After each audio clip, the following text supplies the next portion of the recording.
Halo, kami mahasiswa Politeknik Negeri Manado, jurusan Akuntansi, Prodi D4 Akuntansi Keuangan. Video ini kami buat untuk memenuhi tugas ujian akhir semester dengan mata kuliah Akuntansi Biaya dan Praktek dengan dosen pengampu Beltasar Trito Siahaan MSI.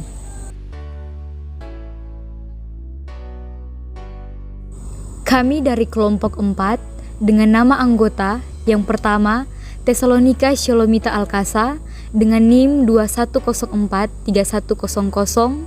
yang kedua Teresa Agnes Novia Sahelangi dengan NIM 21043101, yang ketiga Putu Gita Wulandari dengan NIM 21043102, yang keempat Flenka Moistisa Adas dengan NIM 21043103, yang kelima Windy Kiding Alo dengan NIM 21043104. Pada video kali ini, kami akan membahas materi yaitu yang pertama ada ruang lingkup sistem akuntansi biaya, yang kedua konsep biaya, yang ketiga perilaku biaya, yang keempat sistem akuntansi biaya, yang kelima sistem akuntansi biaya pesanan, yang keenam sistem akuntansi biaya proses, yang ketujuh biaya bersama, yang kedelapan biaya overhead pabrik, dan yang kesembilan biaya standar. Enjoy for watching! Ruang lingkup sistem akuntansi biaya. Pada yang pertama, konsep manajemen dan tujuan akuntansi biaya.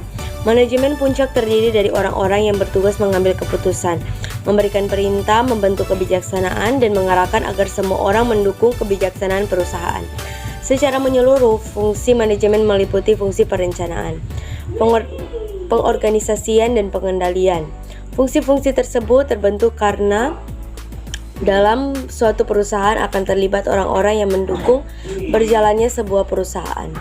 Akuntansi biaya pada umumnya mempunyai 4 fungsi yang berbeda, yaitu yang pertama fungsi penentuan biaya atau cost finding, yang kedua fungsi pencatatan biaya atau cost recording, yang ketiga fungsi penganalisaan atau biaya atau cost analyzing, dan yang terakhir fungsi pelaporan biaya atau cost reporting. Di dalam sistem akuntansi biaya yang paling sering dibahas adalah mengenai prosedur-prosedur dan teknik-teknik penentuan biaya. Pembuatan perencanaan yang terinci membutuhkan informasi akuntansi. Misalnya pembuatan anggaran, penentuan harga jual dan strategi pemasaran produk. Manajer akan mengawasi dan mengarahkan aktivitas operasi perusahaan agar sesuai dengan rencana yang telah ditetapkan. Kegiatan operasi perusahaan akan menghasilkan output yang sesungguhnya. Hasil tersebut akan dicatat dalam sistem akuntansi perusahaan. Data tersebut akan diproses dalam akuntansi biaya, yang kemudian akan digunakan untuk penyusunan laporan akuntansi manajemen dan laporan akuntansi keuangan. Hasil laporan akuntansi tersebut akan dipergunakan untuk mengevaluasi perencanaan. Tujuan daripada sistem akuntansi biaya yang pertama memberikan data biaya untuk penentuan laba dan penilaian persediaan, yang kedua memberikan informasi yang diperlukan bagi pelaksanaan pengawasan kegiatan dan biaya perusahaan oleh manajemen, dan yang ketiga memberikan informasi yang diperlukan untuk perencanaan dan pembuatan keputusan oleh manajemen. Yang kedua, manajemen produksi. Manajemen produksi adalah salah satu bagian dari bidang manajemen yang mempunyai peran dalam mengkoordinasikan berbagai kegiatan untuk mencapai tujuan. Jenis proses produksi ditinjau dari segi wujud proses produksi. Yang pertama proses produksi kimiawi, yang kedua perubahan bentuk, yang ketiga assembling, yang keempat transportasi, dan yang terakhir penciptaan jasa administrasi. Kemudian jenis produksi ditinjau dari segi arus proses produksi. Yang pertama proses produksi terus-menerus atau continuous process. Yang kedua terputus-putus atau intermittent process, dan yang terakhir proses produksi campuran. Yang kedua, konsep biaya. Biaya adalah suatu pengorbanan sumber ekonomi yang diukur dalam satuan uang. Untuk mendapatkan barang atau jasa yang diharapkan, akan memberikan keuntungan atau bermanfaat pada saat ini atau masa yang akan datang. Biaya dapat dibedakan atas biaya atau cost dan beban atau expense. Klasifikasi biaya. Klasifikasi biaya menurut waktu pengakuan atau timing recognition, yaitu A. Biaya produk atau product cost, adalah biaya yang terjadi dalam rangka membuat produk. B. Biaya periode atau period cost adalah biaya yang terjadi dalam satu periode yang tidak ada kaitannya dengan pembuatan produk. Klasifikasi biaya berdasarkan penelusuran biaya, yaitu A. Biaya langsung atau direct cost adalah biaya yang dapat ditelusuri secara langsung ke sasaran biaya atau objek biaya. B. Biaya tidak langsung atau indirect cost adalah biaya yang tidak dapat ditelusuri secara langsung ke sasaran biaya atau objek biaya. Klasifikasi biaya berdasarkan hubungan dengan produk yaitu A. Biaya produksi adalah biaya yang digunakan dalam proses produksi yang terdiri dari bahan baku langsung, tenaga kerja langsung, dan biaya overhead pabrik. B. Biaya non-produksi adalah biaya yang tidak berhubungan dengan proses produksi yang terdiri dari biaya penjualan dan biaya administrasi umum. Biaya bahan baku atau raw material adalah biaya yang digunakan untuk membeli bahan di mana bahan tersebut digunakan untuk membuat barang jadi. Biaya bahan baku dapat dibedakan yaitu A. Bahan baku langsung atau direct material, yaitu bahan baku yang dipakai secara langsung untuk proses langsung. B. Bahan baku tidak langsung atau indirect material. Bahan baku tidak langsung sering juga disebut bahan penolong. Biaya tenaga kerja atau labor cost adalah biaya yang dikeluarkan untuk membayar gaji atau upah karyawan di bagian produksi. Biaya tenaga kerja dapat dibedakan yaitu A. Biaya tenaga kerja langsung atau direct labor cost adalah gaji atau upah tenaga kerja yang diberikan kepada pekerja secara langsung berhubungan untuk memproses bahan baku menjadi barang jadi. B. Biaya tenaga kerja tidak langsung atau indirect labor cost adalah gaji atau upah tenaga kerja yang diberikan kepada pekerja yang tidak terlibat langsung dalam proses produksi tetapi bekerja di bagian produksi. Biaya overhead pabrik adalah biaya yang timbul dalam proses produksi selain biaya bahan baku langsung dan biaya tenaga kerja langsung. Yang termasuk biaya overhead pabrik adalah A. Biaya bahan baku tidak langsung, B. Biaya tenaga kerja tidak langsung, C. Biaya penyusutan pabrik, dan D. Biaya lain-lain pabrik. Selanjutnya, klasifikasi biaya berdasarkan terminologi biaya, yaitu A. Biaya utama atau prime cost adalah biaya yang merupakan penggabungan dari bahan baku langsung dan tenaga kerja langsung. B. Biaya konversi atau conversion cost adalah biaya yang merupakan penggabungan dari tenaga kerja langsung dan biaya overhead pabrik. Klasifikasi biaya berdasarkan volume produksi yaitu A. Biaya variabel adalah biaya yang berubah sebanding dengan perubahan volume produksi dalam rentang relevan tetapi secara per unit tetap. B. Biaya tetap adalah biaya yang secara totalitas bersifat tetap dalam rentang relevan tertentu tetapi secara per unit berubah. C. Biaya semi-variabel adalah biaya di dalamnya mengandung unsur tetap dan mengandung unsur variabel. Klasifikasi biaya berdasarkan periode waktu, yaitu A. Biaya pengeluaran modal adalah biaya yang dikeluarkan untuk memberikan manfaat di masa depan dan dalam rangka waktu yang panjang dan dilaporkan sebagai aktiva. B. Biaya pengeluaran pendapatan adalah biaya yang memberikan manfaat untuk periode sekarang dan dilaporkan sebagai beban. Arus biaya produksi. Apabila biaya produksi muncul, maka biaya tersebut akan dicatat sebagai persediaan. Pada perusahaan manufaktur, ada terdapat 3 jenis persediaan, yaitu yang pertama, persediaan bahan baku atau raw material inventory. Yang kedua, persediaan barang dalam proses atau work in process inventory. Yang ketiga, ada persediaan barang jadi atau finished goods inventory. Selanjutnya, kita masuk pada bab 3, perilaku biaya. Perilaku biaya dapat kita artikan sebagai bagaimana sebuah biaya dapat merespon sebuah perubahan pada level aktivitas tertentu dalam satu rentang relevan yang sama. Rentang relevan adalah suatu level aktivitas tertentu di mana total biaya tetap dan total biaya variabel tidak akan berubah. Klasifikasi biaya berdasarkan volume produksi yaitu yang pertama, biaya variabel adalah biaya yang berubah sebanding dengan perubahan volume produksi dalam rentang relevan, tetapi secara per unit tetap. Contoh bahan baku langsung, perlengkapan, biaya penjualan, dan lain-lain. Yang kedua, biaya tetap adalah biaya yang secara totalitas bersifat tetap dalam rentang relevan tertentu. Biaya tetap per unit akan berbeda ketika aktivitas berubah dalam suatu rentang relevan. Contoh, gaji bagian produksi, pajak properti, dan lain-lain. Yang ketiga, biaya semi variabel adalah biaya yang di dalamnya mengandung unsur tetap dan mengandung unsur variabel. Contoh, biaya listrik, biaya air, dan lain-lain. Selanjutnya kita masuk pada biaya bertahap atau step cost.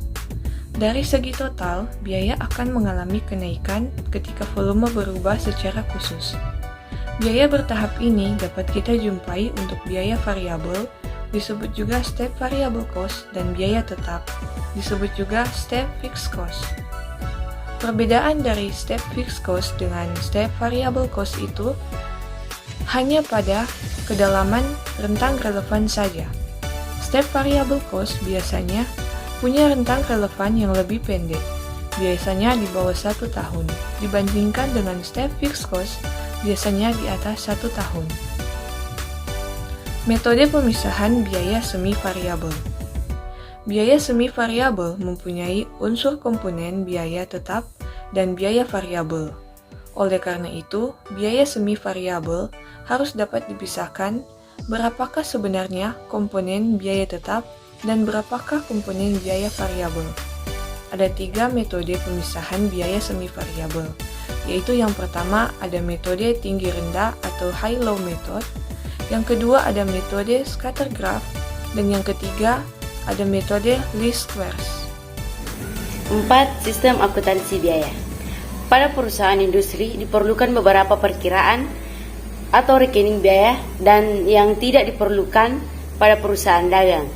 Karena pada perusahaan industri, manajemen tidak saja memerlukan informasi mengenai harga barang yang dibeli dan dijual, tetapi juga perlu mengetahui nilai dari bahan baku, barang dalam proses, dan barang jadi yang tidak hanya dipengaruhi oleh harga bahan baku, tetapi juga dipengaruhi oleh berbagai biaya yang berhubungan dengan proses produksi. Sistem informasi akuntansi. Manajemen memerlukan informasi yang relevan dan baik atau berkualitas untuk mengelola suatu perusahaan. Informasi yang dibutuhkan oleh manajemen tersebut dihasilkan oleh sebuah sistem, yaitu sistem informasi manajemen.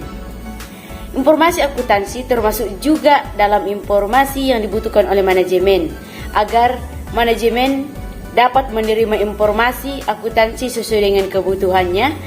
Maka perusahaan menerapkan sistem informasi akuntansi dengan menyimpan data operasi perusahaan dan mengelola menjadi informasi yang baik. Manajemen memerlukan informasi yang dihasilkan dari suatu sistem informasi yang disebut sistem informasi manajemen. Pada sistem informasi akuntansi terdapat akuntansi keuangan dan akuntansi manajemen. Sistem informasi akuntansi biaya. Sistem informasi akuntansi biaya merupakan suatu dataran prosedur dimulai dari formulir, catatan dari laporan biaya suatu perusahaan manufaktur yang dibuat secara terkoordinasi, di mana bertujuan untuk melaksanakan kegiatan yang merupakan informasi biaya bagi manajemen. Berapa besar biaya yang dikeluarkan untuk suatu produk dan jasa atau menyangkut suatu hal tersebut. Di dalam sistem informasi akuntansi, biaya biasanya kita berbicarakan mengenai biaya-biaya produksi. Biaya-biaya produksi tersebut akan diakumulasikan sesuai dengan cara perusahaan itu melakukan kegiatan perusahaannya.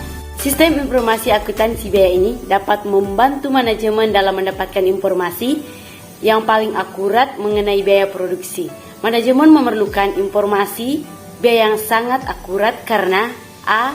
Manajemen memerlukan rencana masa depan. B. Manajemen memerlukan pengendalian operasional perusahaan. C. Manajemen perlu mengoptimalisasikan masa lampau.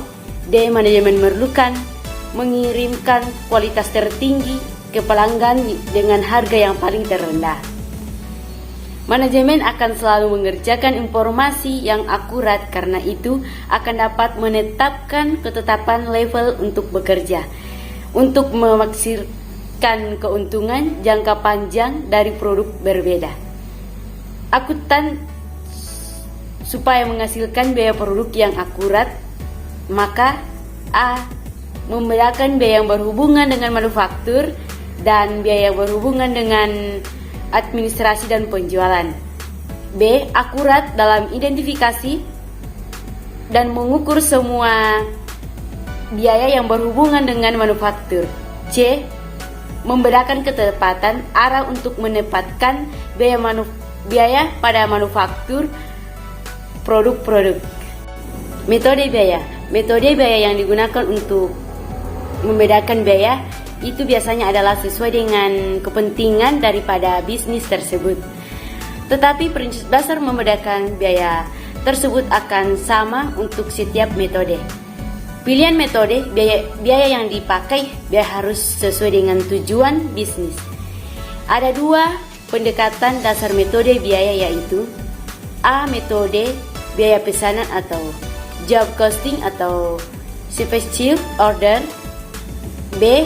Metode biaya proses atau process costing dan continuous operation. Siklus akuntansi biaya. Siklus akuntansi biaya akan diawali dengan pencatatan transaksi akuntansi. Pertama-tama, biaya yang dicatat pada perkiraan yang menuju dengan jelas sifat biaya yang bersangkutan. Oleh karena itu, sistem akuntansi biaya akan kita jumpai perkiraan biaya bahan baku, biaya tenaga kerja langsung, biaya bahan baku tidak langsung, biaya penyusutan pabrik, biaya tenaga kerja tidak langsung, biaya listrik dan lain-lain yang berhubungan dengan pabrik. Biaya bahan baku dan biaya tenaga kerja langsung tidak dikategorikan sebagai biaya produksi langsung, dan biaya yang lain dikategorikan sebagai biaya produksi tidak langsung. Selanjutnya kita masuk pada bab 5, sistem akuntansi biaya pesanan. Bagian A, sistem penentuan harga pokok pesanan. Pada sistem ini, yang menjadi objek biaya adalah unit, produk individual, batch, atau kelompok produk dalam satu pesanan. Metode ini biasanya digunakan untuk produk yang pesanannya tinggi dan dalam jumlah banyak, yang bentuknya adalah unit dan biaya masing-masing akan tinggi. Apabila perusahaan sudah mengetahui harga pokok produk setiap pesanan, maka ini akan mempermudah manajer dalam membuat berbagai keputusan manajemen lain, seperti menentukan harga jual, mempertimbangkan menolak atau menerima pesanan, memantau realisasi biaya, menghitung laba rugi setiap pesanan, menentukan harga pokok persediaan barang jadi dan persediaan barang dalam proses yang akan disajikan di neraca. Di sini disajikan perbedaan metode pesanan dengan metode proses.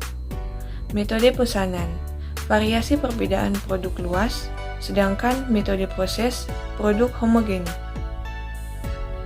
Metode pesanan, biaya diakumulasi berdasarkan pekerjaan, sedangkan metode proses, biaya diakumulasi berdasarkan proses atau departemen. Metode pesanan, biaya per unit dihitung melalui pembagian total biaya pekerjaan dengan unit yang diproduksi. Sedangkan metode proses, biaya per unit dihitung melalui pembagian biaya proses satu periode dengan unit yang diproduksi selama periode tersebut. Kita masuk pada bagian B, pencatatan pemakaian biaya-biaya produksi. Sistem akuntansi biaya pesanan akan melakukan pencatatan biaya-biaya pesanan pada perkiraan-perkiraan biaya di buku besar, dan pada kartu pesanan di buku tambahan. Setiap pencatatan pemakaian biaya oleh pesanan dalam buku besar maka akan diikuti oleh pencatatan pemakaian biaya yang sama pada buku tambahan. Dalam buku besar, pencatatan biaya dilakukan pada perkiraan persediaan barang dalam proses, dan dalam buku tambahan, pencatatan yang dilakukan pada kartu pesanan. Masukan untuk pencatatan pemakaian biaya bahan baku diperoleh dari kartu reakusisi bahan baku. Sedangkan untuk pencatatan pemakaian biaya tenaga kerja langsung itu dapat kita peroleh dari daftar distribusi pemakaian tenaga kerja langsung. Biaya-biaya overhead produksi biasanya akan dibebankan kepada setiap pesanan berdasarkan tarif overhead yang diaplikasikan menurut pemakaian jam atau biaya tenaga kerja langsung atau menurut basis lain yang lebih rasional. 6. Sistem akuntansi biaya proses. 1. Karakteristik manufaktur biaya proses. Perhitungan harga pokok proses merupakan sistem pengumpulan biaya produksi menurut departemen atau pusat biaya selama satu periode. Karakteristik perhitungan biaya proses adalah sebagai berikut. A. Biaya diakumulasikan menurut departemen. B.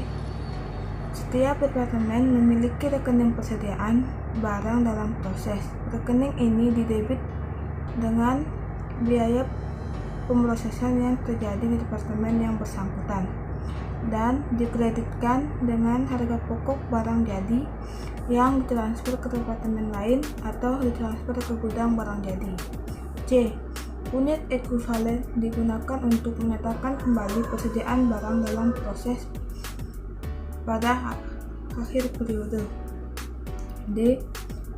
Biaya per unit ditentukan atau dihitung menurut departemen untuk setiap periode. E. Unit barang yang telah selesai diproses di salah satu departemen dan biaya yang berhubungan dengannya ditransfer ke departemen berikutnya atau ke persediaan barang jadi. F.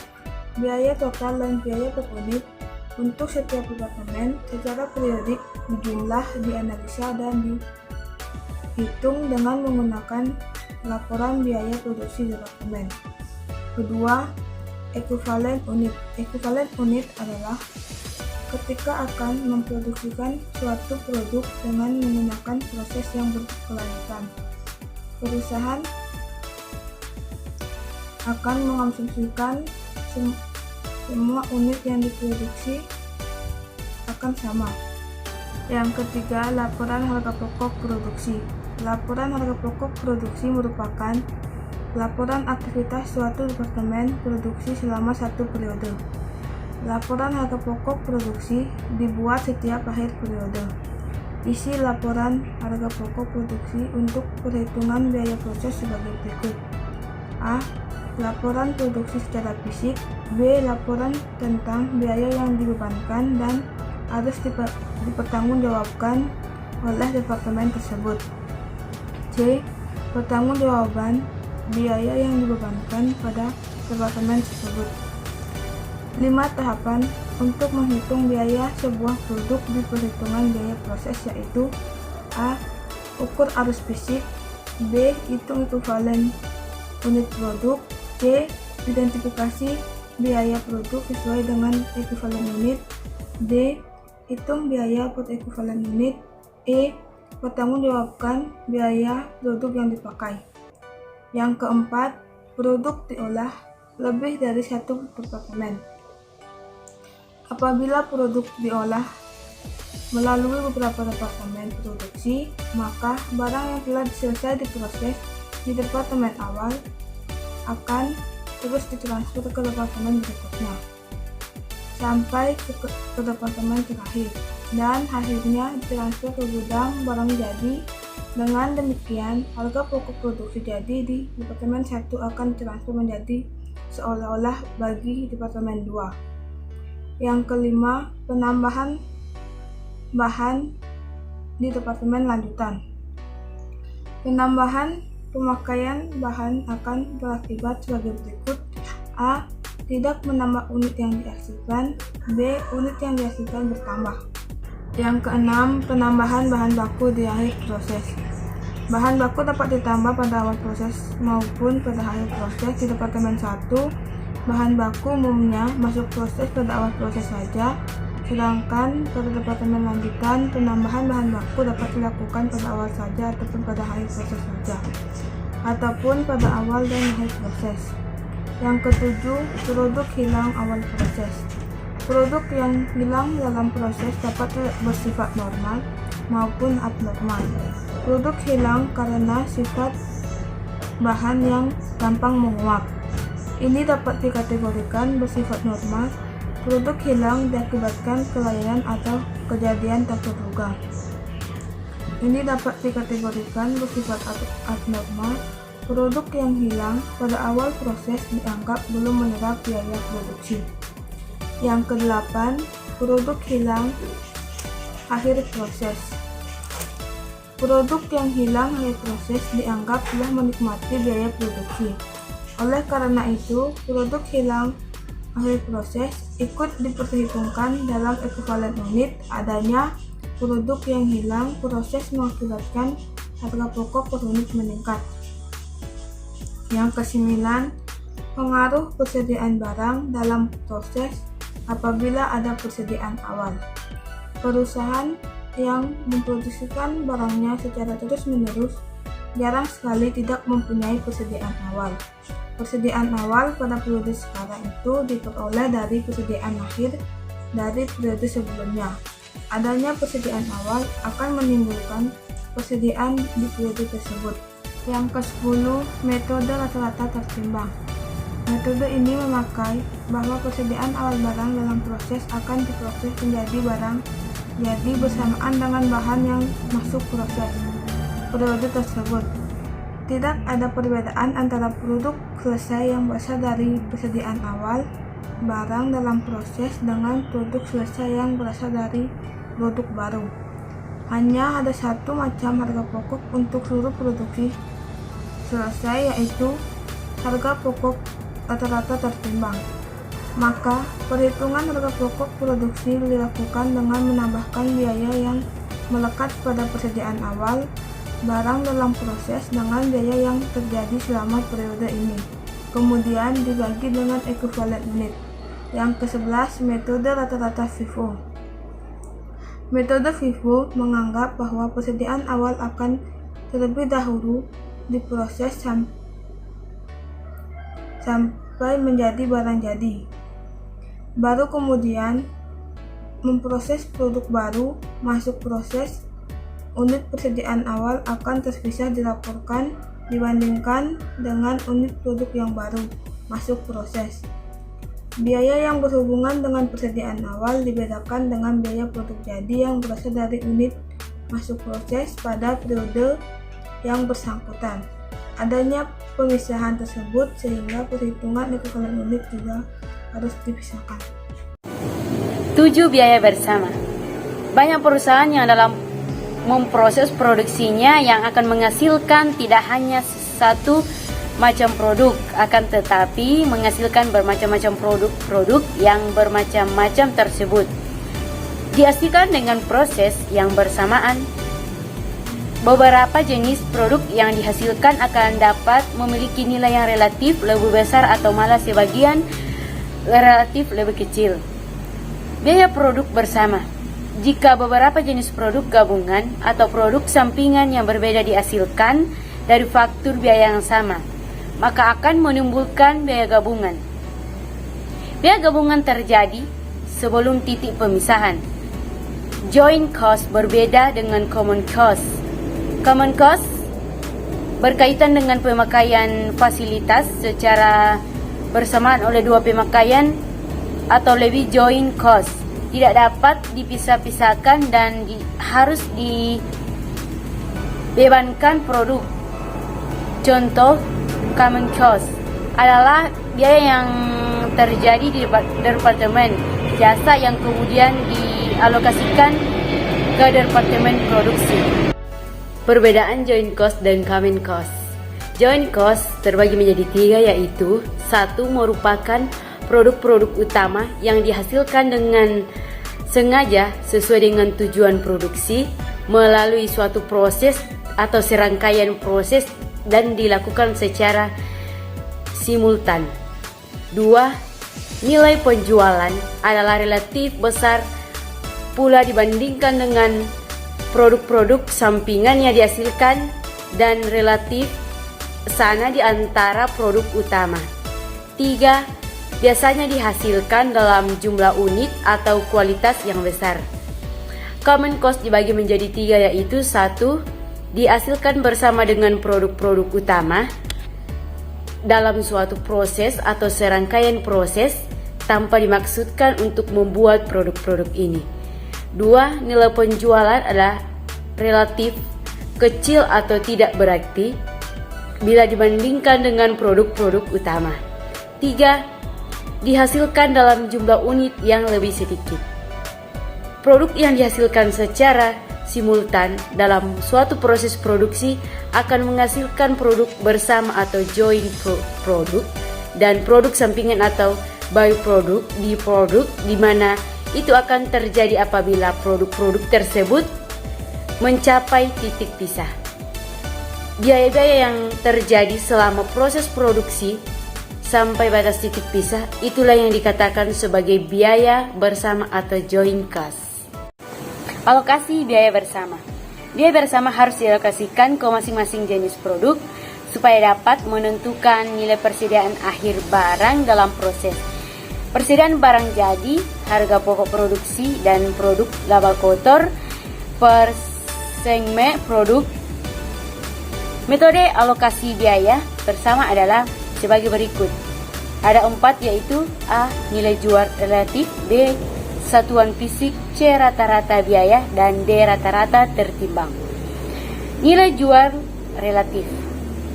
Biaya bersama dialokasikan ke setiap produk bersama berdasarkan proporsi nilai jualnya. Metode ini dipakai dengan asumsi bahwa produk yang dimiliki nilai jual yang lebih tinggi tertentu memerlukan biaya yang tinggi juga. Produk yang memiliki nilai jual yang tinggi mendapatkan lokasi biaya bersama yang tinggi juga. Pada metode nilai juga relatif, terdapat 2 metode, yaitu metode nilai pasar saat split off dan metode nilai jual hipotesis. Selanjutnya kita masuk pada bab 8, yaitu biaya overhead pabrik. Biaya overhead pabrik merupakan biaya produksi yang tidak langsung terhadap produk. Contohnya, biaya overhead pabrik adalah pemakaian bahan penolong, pengawas mesin produksi, mandor, sewa, pajak, asuransi, depresiasi, listrik, dan lain-lain yang digunakan untuk fasilitas produksi. Pembebanan biaya overhead pabrik akan mengakibatkan harga pokok produksi per unit akan berubah-ubah setiap periode. Perubahan itu diakibatkan dari A. Perubahan tingkat produksi setiap periode, B. Perubahan tingkat efisiensi produksi, misalnya pemakaian bahan penolong yang boros, C. Biaya overhead pabrik yang terjadi secara sporadik, menyebar tidak merata selama 1 tahun. D. Biaya overhead pabrik terjadi pada waktu-waktu tertentu, misalnya pembayaran PBB pabrik. Kapasitas. Ada beberapa kapasitas, yaitu A. Kapasitas teoritis atau theoretical capacity, B. Kapasitas praktis atau practical capacity, C. Kapasitas normal atau normal capacity. Kemudian alokasi biaya overhead pabrik. Menurut Institute of Management Accounting atau IMA, dalam Hansen dan Mowen, terdapat beberapa tujuan dari alokasi biaya overhead pabrik, yaitu A. Memperoleh harga yang wajar dan saling menguntungkan, B. Menghitung tingkat laba lini produk, C. Memperkirakan pengaruh ekonomi dari perencanaan dan pengendalian, D. Menilai persediaan, E. Memotivasi para manajer. Terdapat 3 metode perhitungan alokasi biaya overhead pabrik, yaitu yang pertama, metode langsung. Metode langsung merupakan metode sederhana. Semua biaya yang terjadi di departemen pendukung secara langsung dialokasikan ke departemen produksi. B. Metode bertahap tanpa timbal balik. Metode ini mengalokasikan biaya dari departemen pendukung secara bertahap. Metode ini telah memperhitungkan adanya pemakaian jasa dari departemen pendukung lainnya. C. Metode bertahap dengan timbal balik atau metode aljabar. Metode ini mengalokasikan sebuah biaya yang terjadi di departemen pendukung kepada semua departemen pendukung lainnya dan departemen produksi yang menikmati jasanya. Yang kesembilan, biaya standar. Perusahaan sangat perlu menciptakan suasana yang bisa mendorong peningkatan kinerja perusahaan. Peningkatan kinerja perusahaan dapat meningkat dengan cara penerapan pengendalian biaya. Pertama, standar unit. Standar unit adalah tolak ukur atau dasar-dasar untuk norma-norma mengukur suatu kinerja. Standar yang ditetapkan pasti berhubungan dengan harga dan kuantitas. Biaya standar per unit sama dengan standar kuantitas kali standar harga. Kemudian yang kedua, analisis penyimpangan. Penggunaan biaya standar akan mencatat biaya menurut standar dan mencatat biaya sesungguhnya yang terjadi. Kedua biaya ini akan diperbandingkan dan akan diperoleh selisih biaya yang terjadi antara biaya yang sesungguhnya terjadi dan biaya menurut standar. Analisis penyimpanan bahan baku. Penyimpanan harga bahan baku sama dengan harga aktual kali kuantitas aktual dikurang dengan harga standar atau kuantitas aktual. Atau bisa juga dengan penyimpanan harga baku sama dengan harga aktual dikurang harga standar dikali kuantitas aktual. Penyimpangan penggunaan bahan baku atau material usage variance mengukur perbedaan antara bahan baku langsung yang aktual yang digunakan dan bahan baku langsung yang seharusnya digunakan untuk output aktual. Rumus biayanya adalah sebagai berikut. Penyimpanan penggunaan bahan baku sama dengan harga standar kali kuantitas aktual dikurang harga standar kali kuantitas standar. 3. Penyimpangan campuran dan penyimpangan hasil atau mix and yield variance. Campuran bahan baku digunakan dalam memproduksikan suatu barang jadi. Banyak industri yang memerlukan campuran bahan baku yang beberapa di antaranya dapat dipertukarkan satu terhadap yang lain tanpa banyak memengaruhi mutu dan barang yang dihasilkan. Penyimpangan campuran, rumus biayanya adalah sebagai berikut. Penyimpangan campuran bahan baku sama dengan campuran yang terlaksana dikurang campuran standar sama dengan pemakaian masing-masing bahan baku aktual dikali dengan harga standar masing-masing bahan baku dikurang pemakaian masing-masing bahan baku standar kali rata-rata harga standar masukan bahan baku.